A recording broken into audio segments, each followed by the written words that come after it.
gasped. My heel twisted on the stage's edge, my back lurched, and I hit the floor with a thud that echoed louder than the DJ's bass. Glasses clinked. Someone dropped a fork. My cheeks stung from the carpet burn, and my elbows scraped along the wooden step. Before we begin, drop a comment and tell us what would you do in this situation? Be honest, tell me in the comments below. We read every comment. Let's begin. I heard my father's voice echo through the gold-lit ballroom. You're an embarrassment to this family, Madison. Get off the stage. Laughter. At first, awkward chuckles. Then, full-throated laughs. From guests in suits and glittering gowns. From my brother's college friends. Even from people I didn't know, people who'd probably never worked a day in their life. The pain in my body was nothing compared to the heat crawling up my neck. I looked up and met my father's eyes, Thomas Wren, the great real estate tycoon of Cincinnati. Silver-haired, suit perfectly tailored, still holding his champagne flute like this was just another day in paradise. I whispered, because I wouldn't sell my apartment? It's a shoebox, Maddie. You'd rather keep your independence than give your brother a proper start to his marriage? Shameful. My heart thudded in my ears. I stood, brushing off my dress. My brother, Chase, didn't even look at me.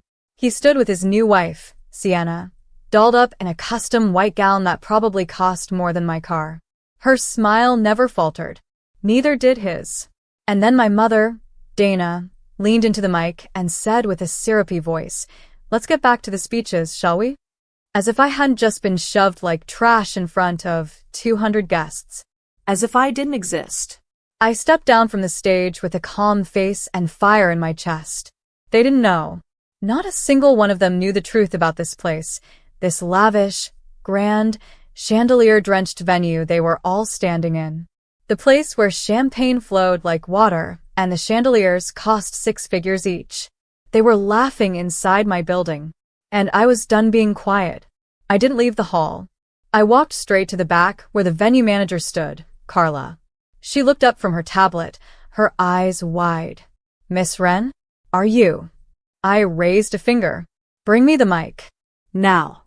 People were halfway through their lobster risotto when Carla walked onto the stage and handed me the wireless mic. I stepped into the spotlight, standing exactly where I had fallen minutes earlier. The same people who laughed stared at me with curiosity. Or boredom. I smiled. Some of you might not know me well. I'm Madison Wren, daughter of Thomas and Dana Wren, sister of Chase Wren. Apparently, the embarrassment of the family. A few guests shifted uncomfortably. One old man let out a chuckle and took a sip of a scotch. I turned slightly toward my family's table. I was asked to sell my apartment to fund this wedding. I refused. Not because I don't care, but because I already contributed more than you'll ever know. I paused, then raised my voice. Because, ladies and gentlemen, this building you're standing in, this venue, this breathtaking hall that's been featured in Cincy Bridal Monthly and Architect Digest. I turned to the crowd. It's mine. I own it.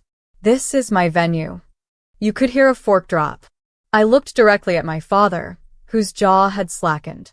And from now on, I'd like you all to please finish your meals quickly. Because as of 10 minutes from now, your free booking is over. Gasps. People looked at each other, confused. My mother stood, her face going red. "You're bluffing," she spat. "You're being dramatic again." I held up a contract from my clutch. This is the rental agreement. Signed not by my father, but by me. And under my company's policies, any event that includes harassment of the venue owner is subject to immediate termination. Security guards stepped in. Calm, professional. "My people." Carla returned to my side. "Should we escort the disruptive guests out, ma'am?" I nodded. My father stood, face pale. "You wouldn't dare." I walked off the stage and stood right in front of him. I just did. The hush that followed was unlike anything I'd ever felt before. Not even the chandeliers dared to tremble. My father's face had lost all color. His lips parted as if to speak, but nothing came out. Dana clutched her designer clutch like it could shield her from humiliation. And Chase? He just stared at me like I'd grown horns. Sienna, bless her perfect lashes, dropped her fork. The guests were now whispering in every corner of the ballroom. The whispers weren't about Chase or his $40,000 tux. They were about me. Madison, the invisible daughter. The quiet one. The girl who didn't follow the family line, who'd refused the big corporate position Thomas had dangled like bait years ago. Because I'd wanted something of my own.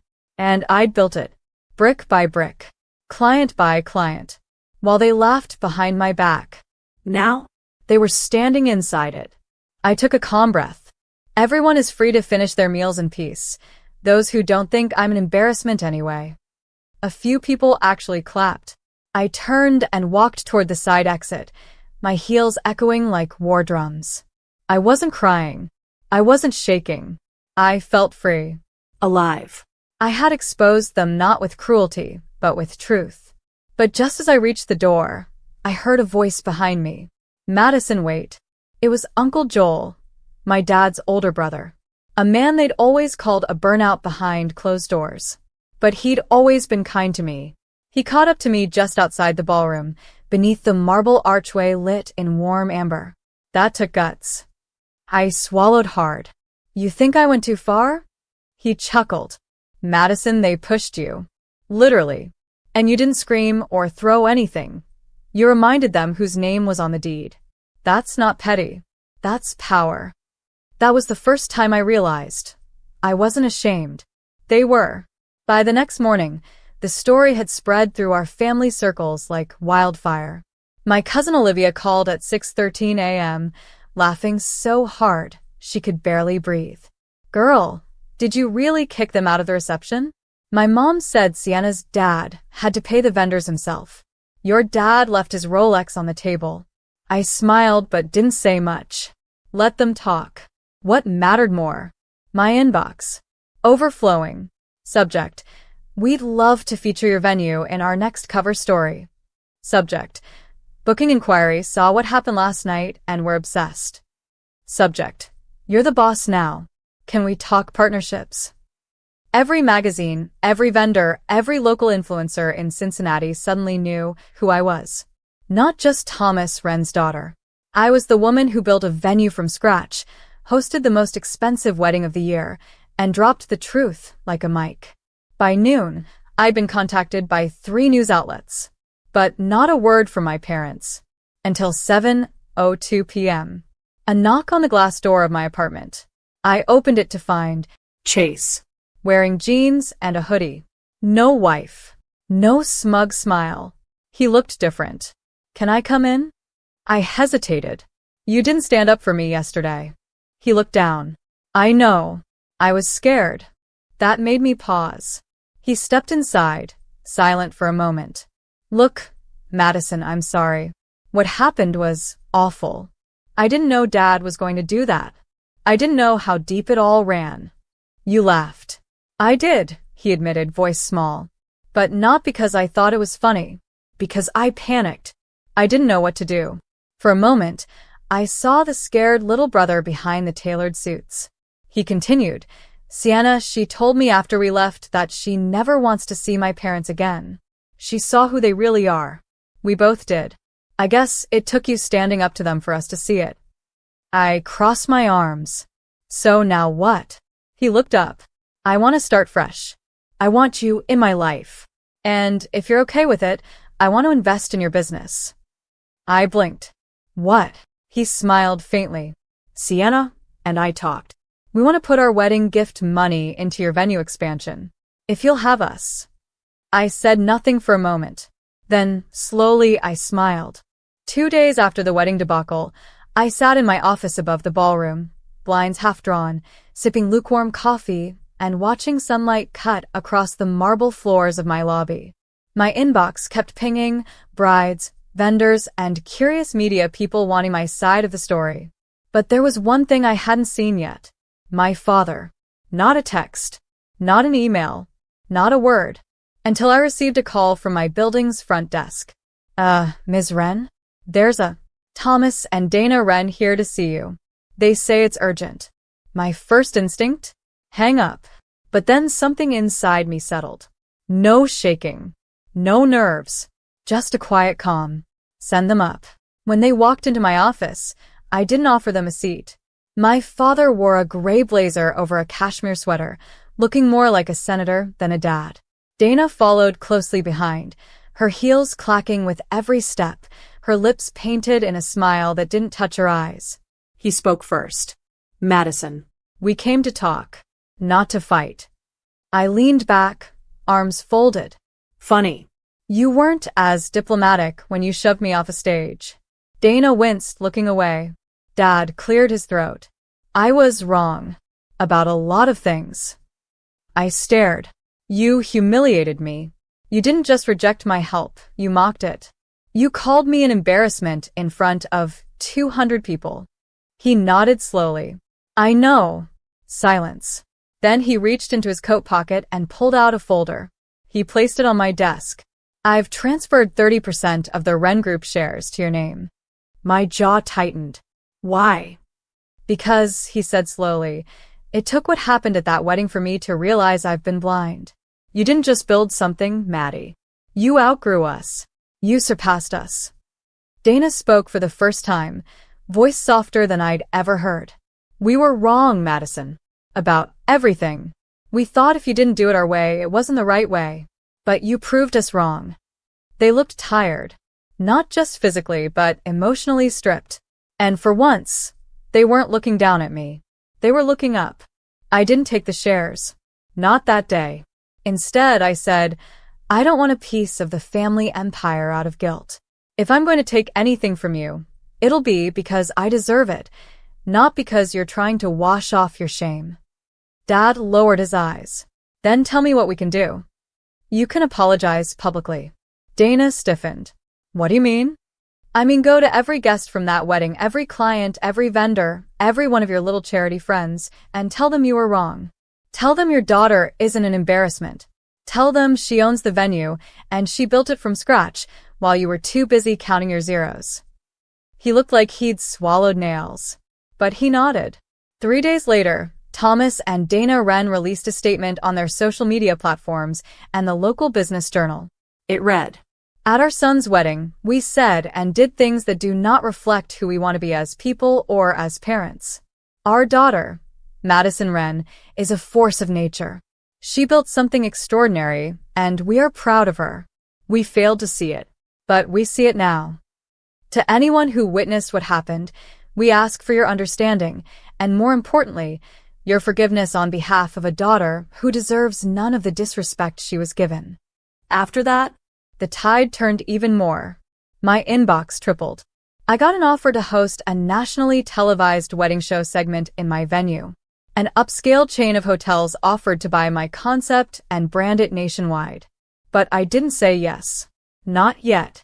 Instead, I spent the following weeks building something better. A second location.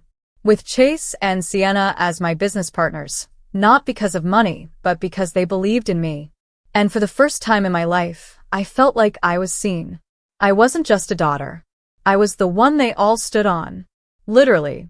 The foundation beneath their $1 million wedding. And they never even looked down long enough to notice, until I made them. 2 weeks later, the second venue was nearly finalized. Smaller, cozier, tucked into a riverside district in Louisville. I walked through the site with Chase and Sienna, the sun pouring through tall windows as dust hung like gold in the air.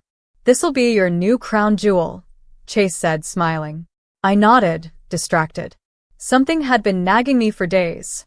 A strange message from the building's previous owner had landed in my inbox the night before.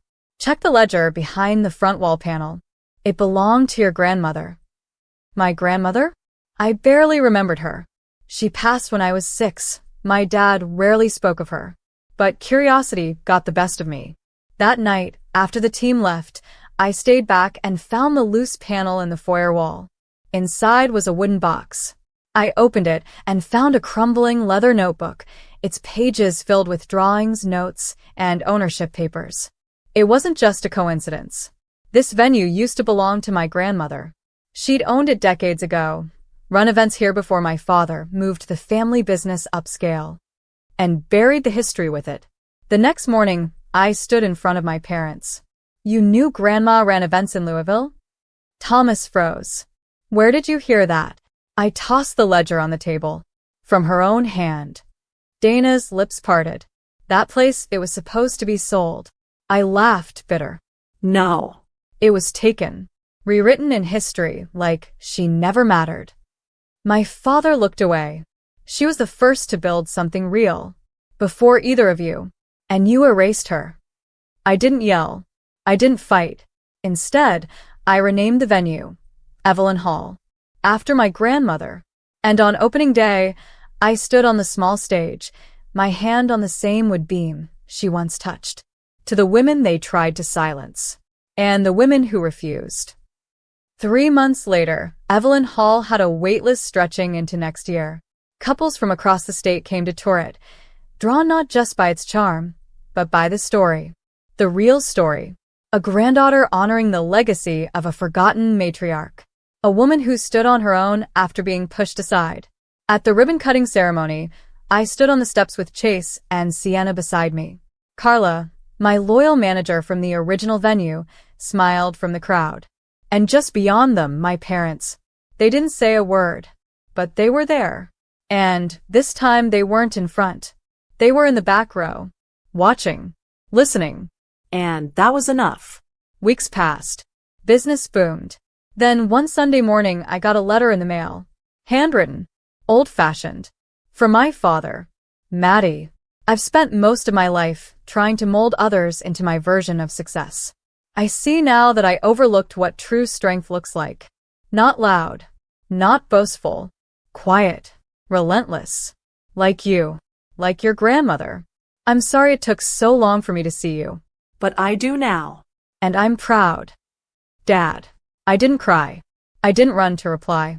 Instead, I tucked the letter into the same wooden box where my grandmother's ledger now lived. It didn't fix everything, but it mattered. Months later, a wedding was held at Evelyn Hall, a small, heartfelt ceremony. The bride wore her grandmother's dress. The groom cried during his vows. Afterward, they pulled me aside. You don't know what your story meant to us, the bride said. I was going to give up on my dream until I read about you. You reminded me that it's okay to stand alone.